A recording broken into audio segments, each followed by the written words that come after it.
Rome was bleeding. The Ides of March had come and gone.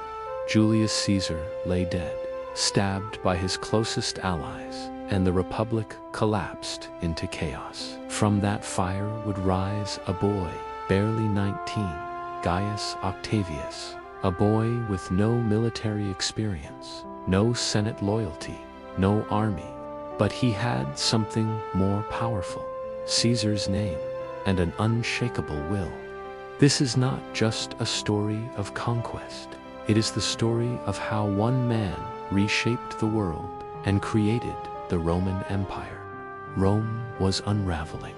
The Senate, once the heartbeat of the Republic, had become a fractured, corrupt elite body, more invested in its own survival than the well-being of the Roman people. Civil wars had shaken the foundations of Roman society, pitting great generals against each other and reducing the authority of the state to a shadow of what it once was. The people, disillusioned and desperate, looked not to institutions but to individuals for salvation. Julius Caesar's rise had proven that a singular, charismatic figure could command loyalty greater than the Republic itself. His crossing of the Rubicon was not just a military maneuver, it was a declaration that Rome's old rules no longer applied. His assassination, orchestrated by senators clinging to fading power, plunged the city into mourning and fear. In the smoke of this chaos, a new figure emerged: Gaius Octavius. When Octavian learned of Caesar's death, he was At just 19, he was young, sickly, and untested. But Caesar's will named him adopted son and heir, giving him not just a name, but a cause. Despite warnings, he traveled to Rome to claim his inheritance, knowing the city was on the verge of implosion. Octavian's arrival was met with skepticism. The Senate viewed him as a harmless boy. Mark Antony saw him as a nuisance. But Octavian had one weapon no one else did. He was Caesar's chosen successor. He played his part as the dutiful heir, holding games in Caesar's honor and invoking the comet that appeared at the funeral as a divine sign.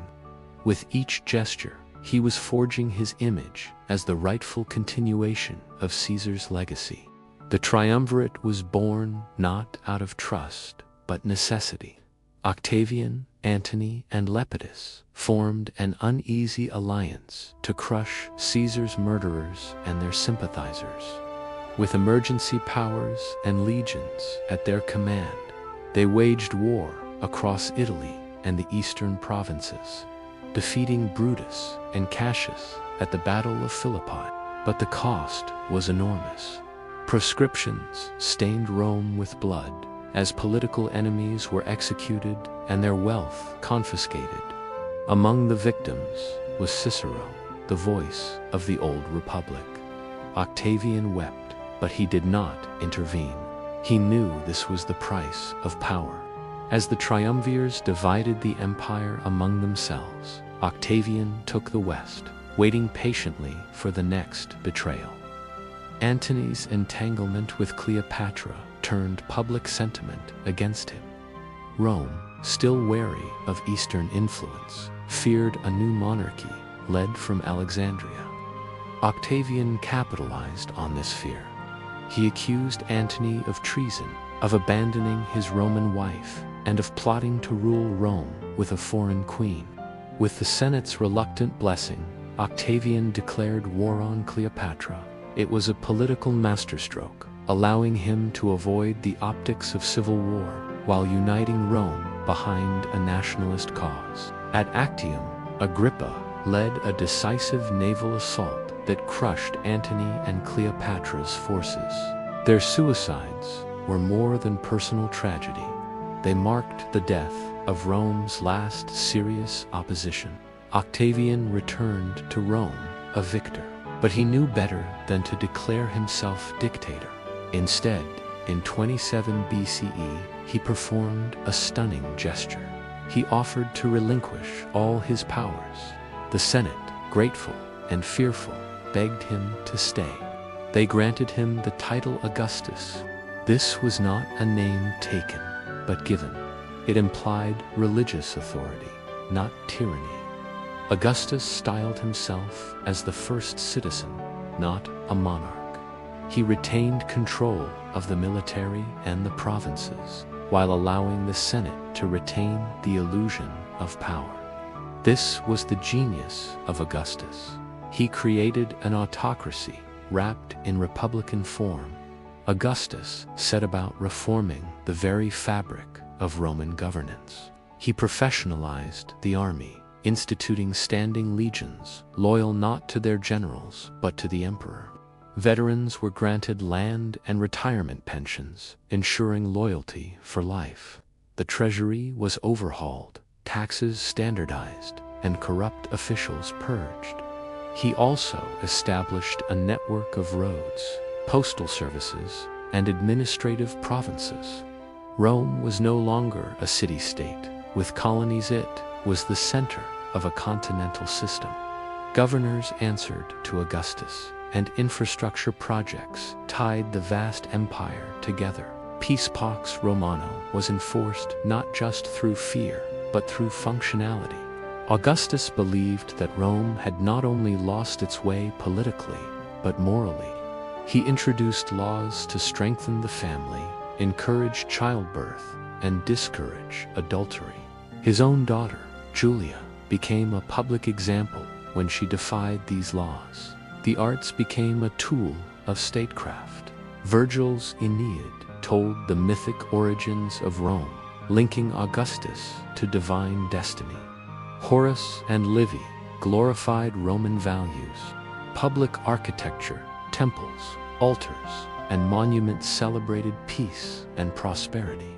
Through culture, Augustus shaped how Rome saw itself and how history would remember him.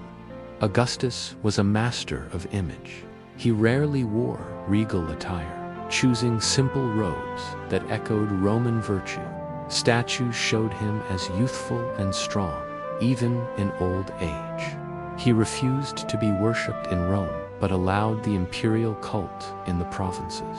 Coins bore his face, temples bore his titles, and cities bore his name.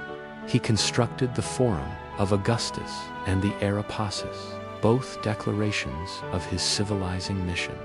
While Julius Caesar had demanded loyalty through force, Augustus cultivated it through reverence. No part of Augustus's life was more difficult than choosing a successor. His preferred heirs Marcellus, Gaius, and Lucius died young. Eventually, he settled on Tiberius, his stepson, a soldier with a brooding personality but proven competence.